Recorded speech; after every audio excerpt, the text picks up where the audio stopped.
Olá, querido amigo, querida amiga. Nos encontramos mais uma vez para continuarmos a nossa jornada espiritual em busca de comunhão, conhecimento da vontade de Deus. E é muito bom ter você comigo todos os dias. Continue comigo, não somente apreciando, mas também nos ajudando a fazer chegar essa mensagem a corações diversos em vários lugares, através do compartilhamento dessa mensagem. Continue compartilhando, tá bom? Se você ainda não é inscrito no nosso canal, se inscreva. O fato de você se inscrever fortalece o canal e a própria plataforma do YouTube vai encarregar também de promover essas mensagens, tá bom? Por isso é importante que você se inscreva. No final, se você gostou, dê o seu gostei. Isso tudo fortalece, tá? Preparação para o dilúvio. Talvez uma das notícias mais tristes depois que Deus criou esse mundo esteja relatada no capítulo 6, versículo 13 de Gênesis. Escute bem. Então disse Deus a Noé: resolvi dar cabo de toda a carne, porque a terra está cheia da violência dos homens. Eis que os farei perecer juntamente com a terra.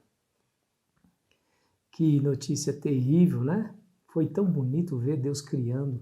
Cada dia ele fazia algo especial e no final de cada dia ele dizia: eis que é bom o que eu fiz. No final de tudo ele diz: eis que é muito bom. E agora o Senhor tendo que destruir tudo novamente. Aqui, na verdade, uma intenção divina de destruir realmente aquilo que se estragou, que se perdeu, que não havia mais conserto, para refazer tudo novamente, a fim de que o plano de Deus pudesse ser colocado de fato em voga. Agora, o que destaca aqui dessa história, a partir do versículo 13 até o capítulo 7, versículo 10, é como que Deus interage com Noé. Diz a Bíblia, no capítulo 6, versículo 8, que Noé teve uma apreciação por parte de Deus. Veja o verso 8. Porém, Noé achou graça diante do Senhor. O mundo realmente estava perdido.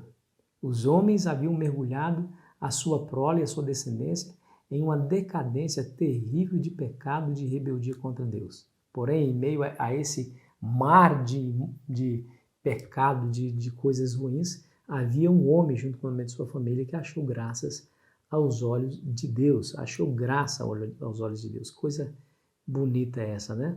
Isso é um sinal claro que eu e você podemos manter a fidelidade a Deus, podemos ser puros mesmo diante da corrupção que há nesse mundo.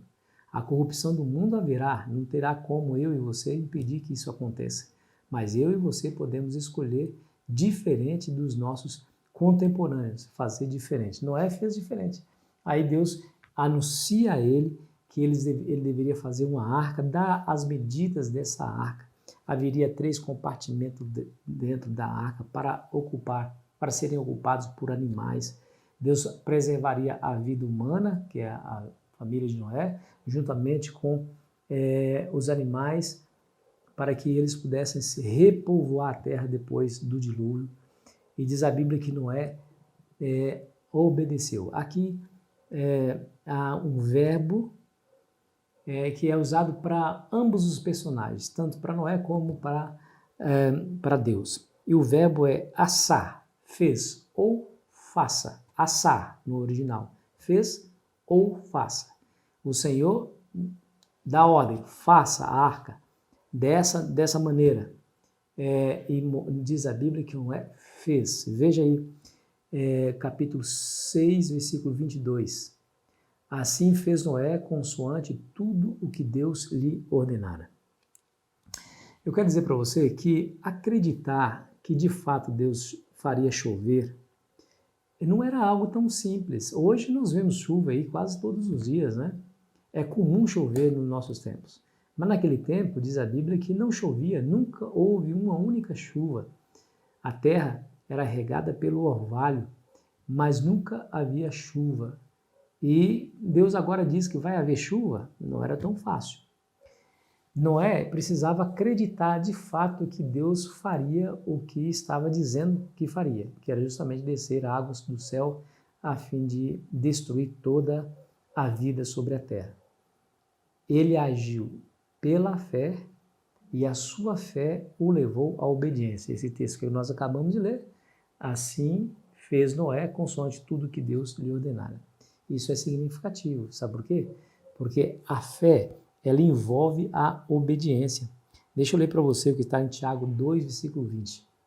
Queres, pois, ficar certo, ó homem insensato, de que a fé sem obras é inoperante?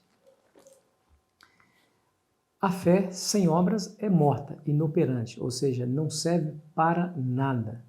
A verdadeira fé nos levará sempre a uma operação, a uma obra específica de obediência a Deus. Noé obedeceu a Deus e isso fez com que a salvação estivesse à disposição de todos. O fato de Noé ter acreditado, ter construído o barco sendo construído e Noé pregando durante 120 anos, ali se abriu a porta da oportunidade para que todos aqueles que ali estavam pudessem acreditar nessa mensagem e entrar na arca e serem salvos também.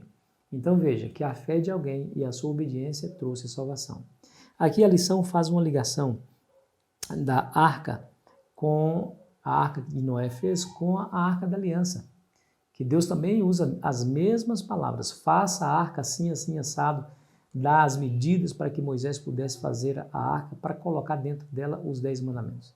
A arca do tabernáculo ficava num lugar santíssimo, que era frequentado esse local somente pelo sumo sacerdote uma vez por ano. Ali representava o trono divino, representava a presença de Deus. É em cima da arca que havia o Shekinah, a aparição divina, representa a presença de Deus. É claro que ali essa arca representa o que Deus faria pelo povo a fim de salvar o povo.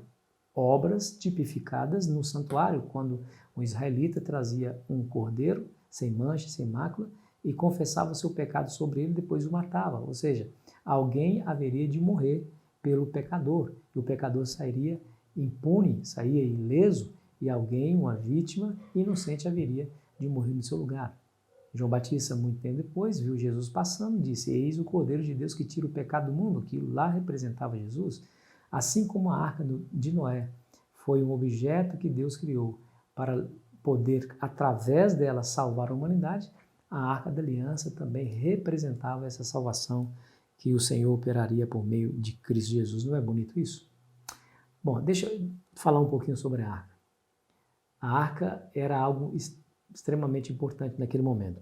Ellen White, no livro Patriarcas e Profetas, vai nos dizer assim: Deus deu a Noé as dimensões exatas da arca e instruções claras em relação à sua construção em todos os detalhes.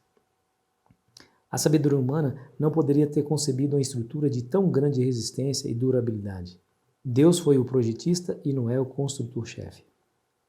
E através dela, através desse instrumento extraordinário, Deus salvou a humanidade. Noé, ao sair da arca, ele recomeçou a história da humanidade nesse planeta.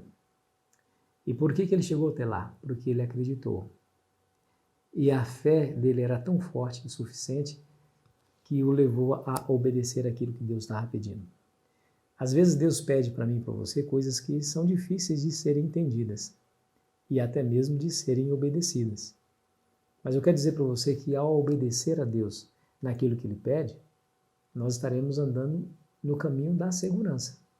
Segurança emocional, espiritual, e no fim das contas iremos ter a nossa salvação. Assim como Noé obedeceu pela fé, obedeceu e foi salvo, não somente ele, mas a sua família, assim eu e você e a nossa família poderá também ser salvo, se nós acreditarmos, mantivermos a fé e obedecermos aquilo que Deus nos revela na sua palavra. É claro que aqui nós não estamos pregando obediência, salvação pela obediência, nós somos salvos pela graça. Lembre-se de Noé. Noé achou graça diante de Deus. E em resposta a essa graça, ele obedeceu. Sempre vai ser essa a sequência. A graça te alcança e você responde a essa graça por meio da obediência. Agora seria um contrassenso. A graça te alcançar e você ainda continuar desobedecendo, ignorando o que Deus pede, virando as costas para Deus. Isso é sinal de que a graça não lhe alcançou. Aquele que é alcançado pela graça sempre vai demonstrar a sua fé por meio da obediência. Que Deus abençoe você, querido amigo, querida amiga. Olhe para as ordens de Deus, mesmo que você não as entenda, Obedeça para a sua segurança. No final você vai entender e vai glorificar o nome de Deus e vai dar toda a razão a Ele. Acredite. Vamos orar? Querido Pai Celestial, nos abençoe, Senhor, a termos consciência de que é somente em resposta à graça maravilhosa que nos alcançou, nós teremos a fé suficiente e força suficiente para obedecer o que o Senhor manda. Nos dê, Senhor, essa fé, nos dê essa graça e nos dê a força para te obedecer hoje e sempre, em nome de Jesus. Amém. Foi muito bom estar com você, querido amigo, querida amiga. Amanhã continuaremos aqui a nossa jornada. O dilúvio, segunda-feira, eu espero você ansiosamente. Aproveite bem o seu dia.